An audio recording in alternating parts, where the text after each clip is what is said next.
Homemade broth is so much richer and tastier.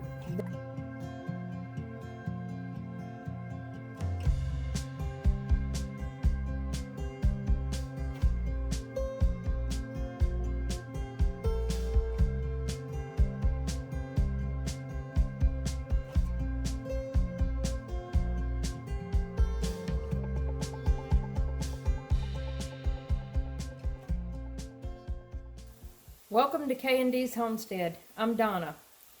I have wanted to make my chicken broth this week, and I'm finally getting it started this evening. It is Sunday evening, and the first steps that I go through are getting my chicken baked. I'm going to just jump straight in and go to all the nuts and bolts of what I do to start with. I start with this roasting pan. This is an 18-quart roasting pan.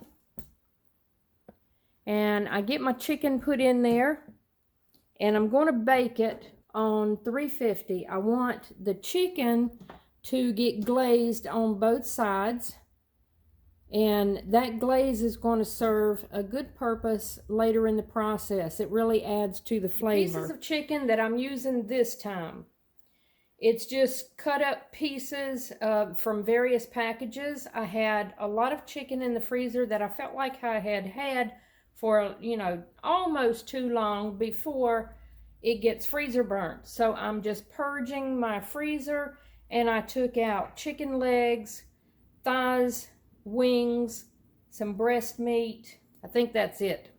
I had to double check. I have two of these roasting pans. Normally I would do two at one time, but I'm not going to do that this time. But normally I would do two medium-sized whole chickens in the roaster, and I would just put the chicken in and just let it bake whole. I don't normally cut it up or anything. All of these pieces are cut up. I didn't have any whole chicken right now, and normally I would put in necks and chicken feet. I buy those from the grocery. They have a lot of nutritional value, and so I usually buy those and put those in as well. I'm fresh out of chicken feet, so no chicken feet today. But I do have quite a bit of chicken in here.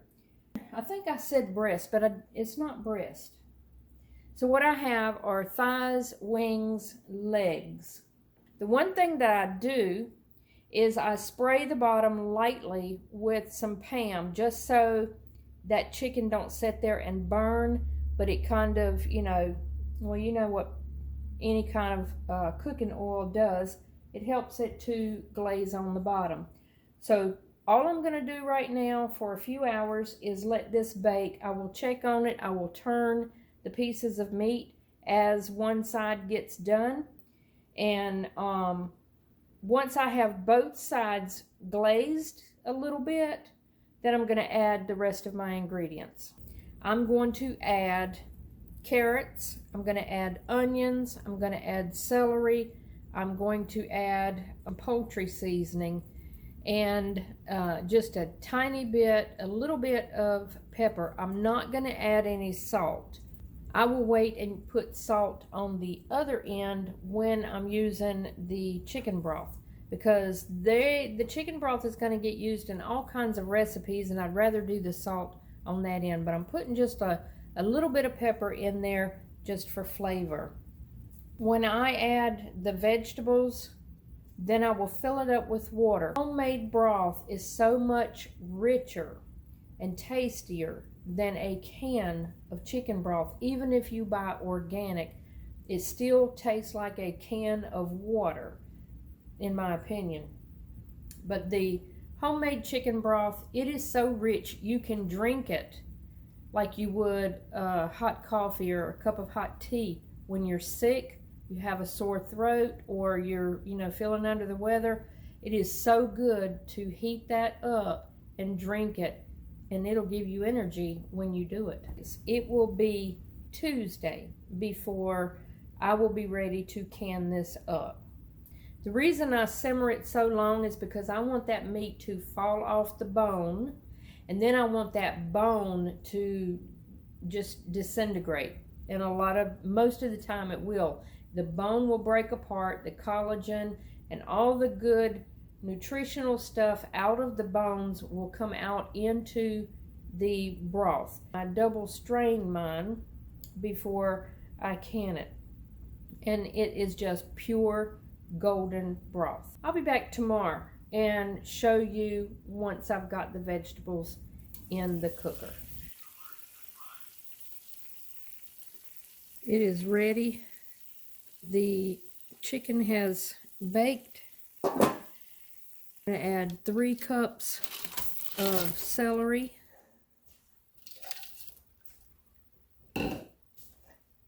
3 cups of carrots,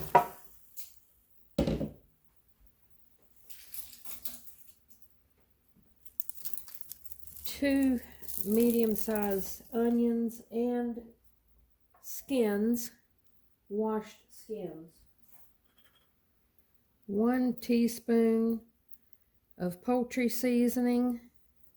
This is homemade poultry seasoning.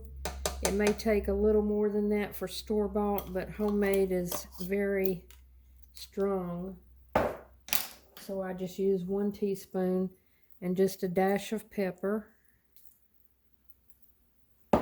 And then I fill it up with water.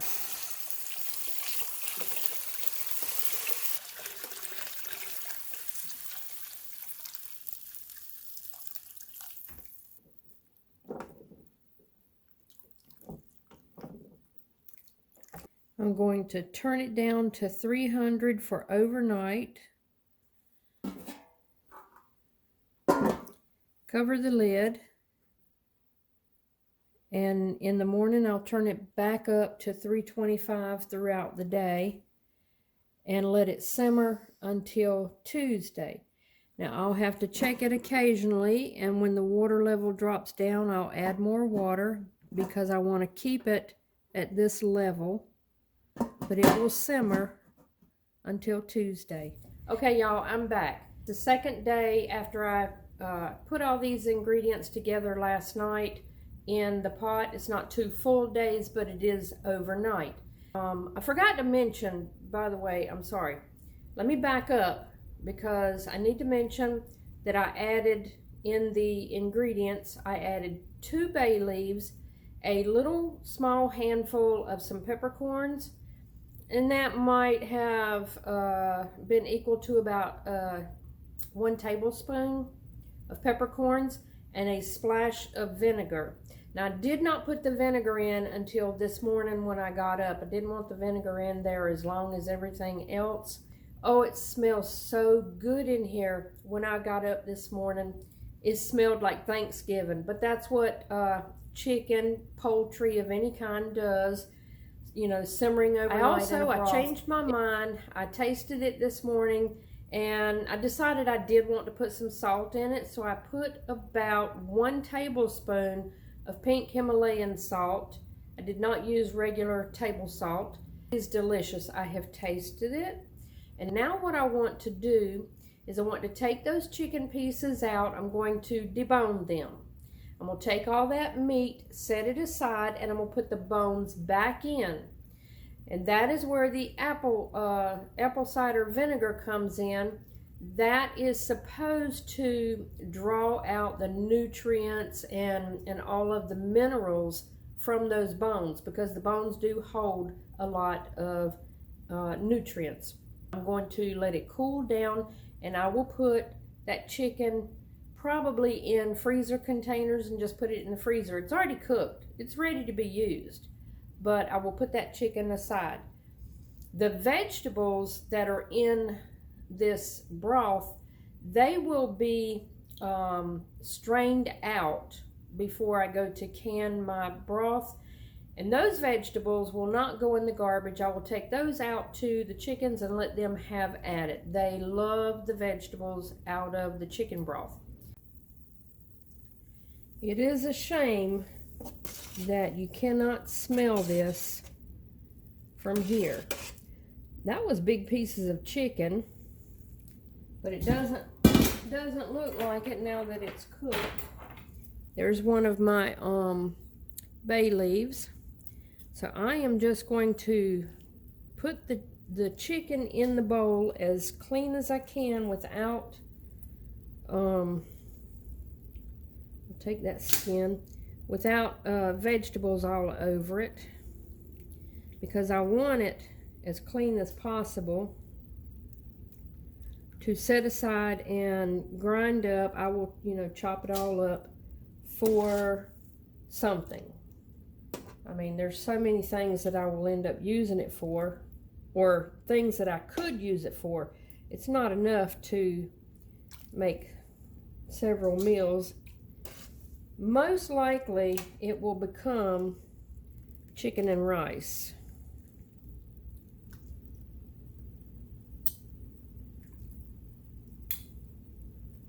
I want the least amount of juice as I can possibly get. I'm not sure I want that skin, actually. I may just leave the skin for the chickens. These are the little wingettes and drums.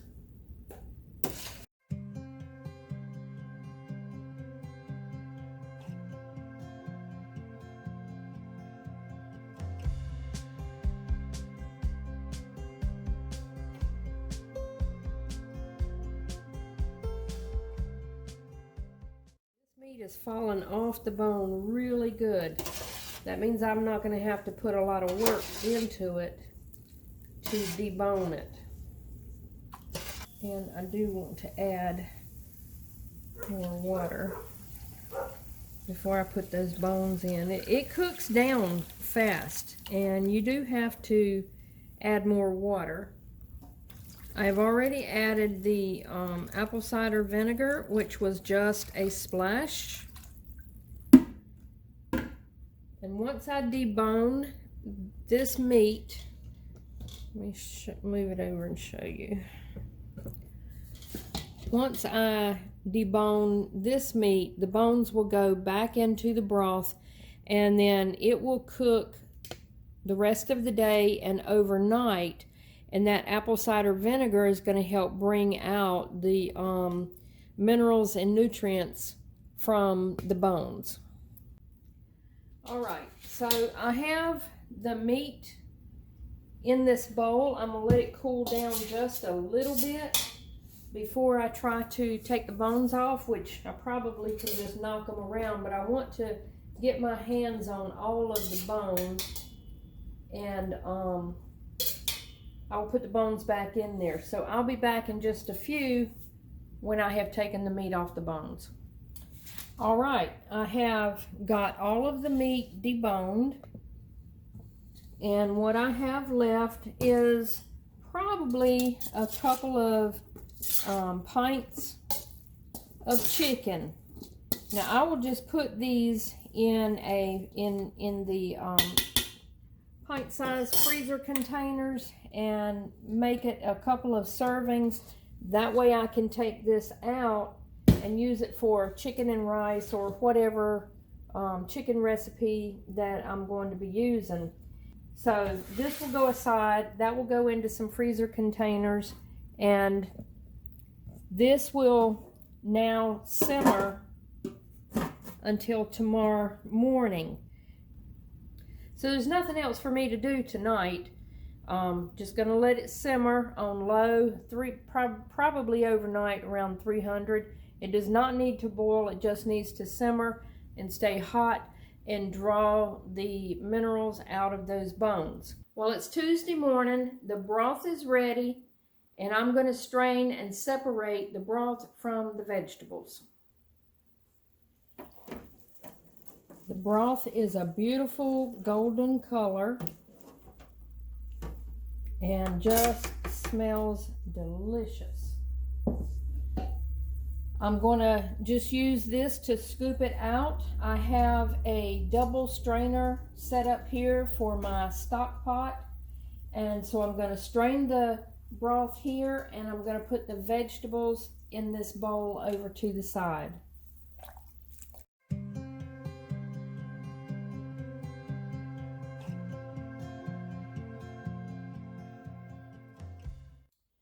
Here is what is left of all the vegetables.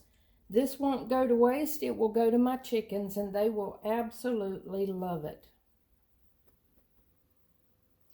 I have 2 pots like this of the strained broth. Now on the top, it's natural for the fat to settle pretty quickly. And you can scoop it with a slotted spoon or you can disregard it. It doesn't bother me, so I'm not going to worry about it. There was one thick film. I scooped that off. But if you let it settle after you scoop it, you'll get more of a film. But I'm not going to worry about it. I just don't care. It's not a big deal. And so that's a personal choice if you want to scoop it off or you can leave it. Now I'm ready to can, but there was a little bit of preparation that I had to do before I can get to this stage. I already have my pot ready. It's nice and clean. I washed everything, of course, and then I washed the seal that is in here. I took this out. I made sure the vents are clean and everything works good. And I put a little fingertip amount of oil on the seal just to make sure that it closes nice and tight and it closes smooth. Now the pot is a pressure canner. Chicken broth must be pressure canned. You cannot water bath. I've already washed my jars in hot soapy water. I have them in the canner. This is a Presto canner, so it takes 3 quarts of water in the pot itself. I put a splash of white vinegar, and that is just to keep the jars from getting a white hard film on the outside, which they will do because my water is a little bit hard. I put a little bit of water in each jar so that I could heat these jars up and they not float. I will dump the water out of the jars, but I've got 3 inches, which equals 3 quarts of water in the bottom of the pot. I also have washed all of my rings and lids, and I have the lids just in a pot of warm water, not hot, not boiling, just warm, just to soften the seals on those lids. I'm using pint-size jars to can the broth in, and this pot holds 10 pint-size jars on the single layer. I'm not going to do a double stack. I'm going to do 2 batches because I don't believe I'm going to be able to get all of this broth in 10 jars. So I will have to do this process twice. Now I am ready to start the process. Okay, the reason that I've got my water heating in the pot with the jars in it is because the broth is hot, so therefore I want my jars hot. You don't want to put a hot product into a cold jar and risk the chance of breaking it. So I've just simmered this and brought these jars up hot enough to hold the hot liquid. So now I can begin filling the jars. I'm going to empty the water out of the jars. I'm going to fill my jars up to the 1-inch headspace, which is going to be just here below this bottom ring, the top of the shoulder of the jar.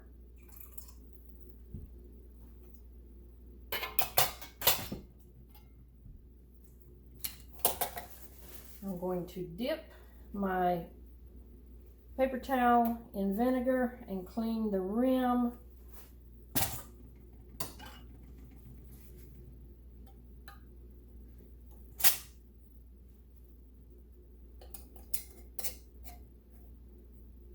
That jar is hot. It's just going to be finger tight. Is that not gorgeous? Let me see. Look at that.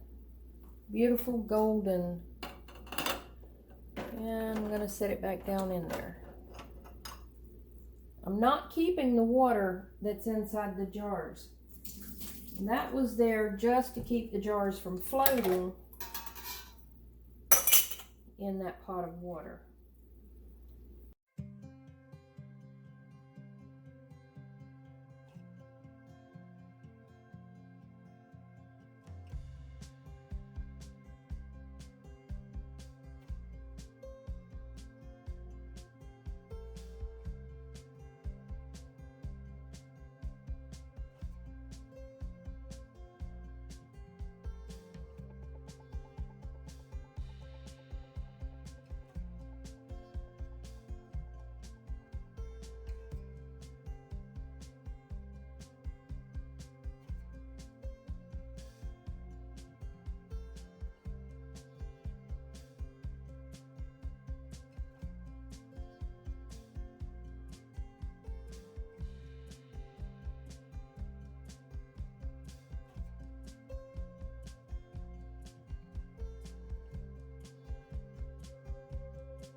Okay, the canner is loaded. I'm going to bring this up to a gentle boil, and then I'm going to put the lid on it. Okay, I'm at a gentle boil, so I'm going to put my lid on.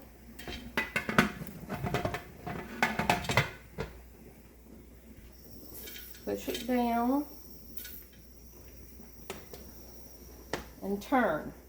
Now I'm going to wait until this is steady stream coming out of here, and this lot will come up, indicating that all the pressure has been pulled out of the pot. And this is going to take a little while, so I'll be back. Okay, this vent has popped up right here, and this vent is a steady stream that just can't be broken. So now I'm going to put a timer on for 10 minutes. I need this pot to vent for 10 minutes.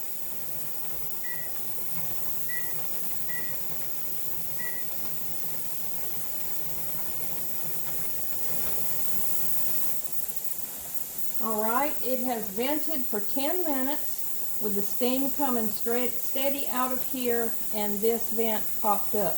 Now I can put my pressure regulator on here,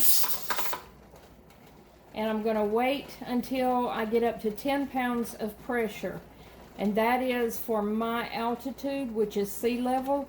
I'm going to process this at 10 pounds for 20 minutes, but I can't start my timer until I have reached 10 minutes. And I may have to adjust my temperature on the stove to keep it at 10 to 11 pounds of pressure. If I drop down, then I have to start my timing all over again. But if I keep it at 10 or just barely above, and for some reason this pot I cannot adjust the temperature to keep it at 10, it usually rides at 11.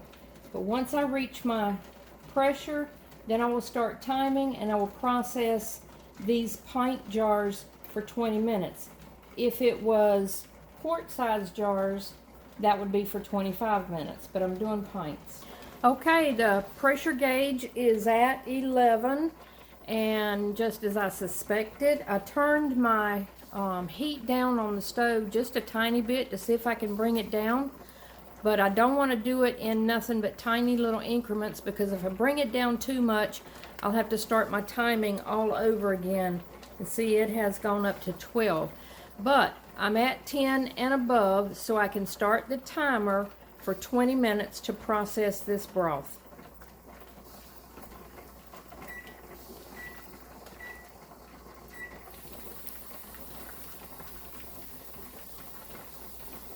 I'm going to adjust this just a tiny little bit. I don't want it to get up more than 11 or 12 pounds.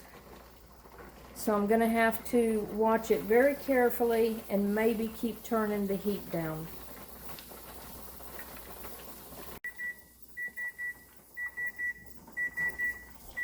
Okay, time is up.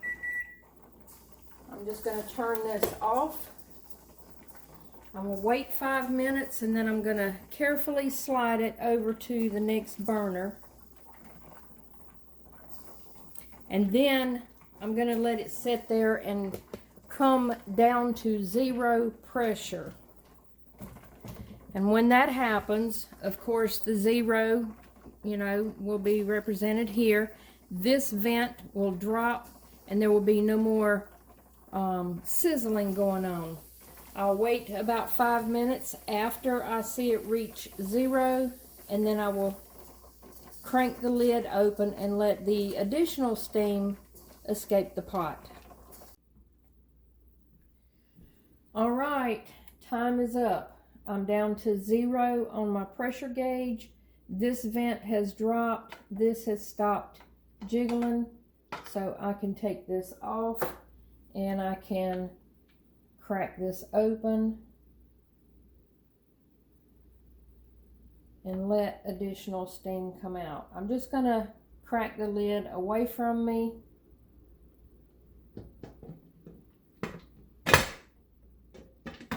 And let it sit for a minute. When I take the lid off, I'll be able to take the jars out.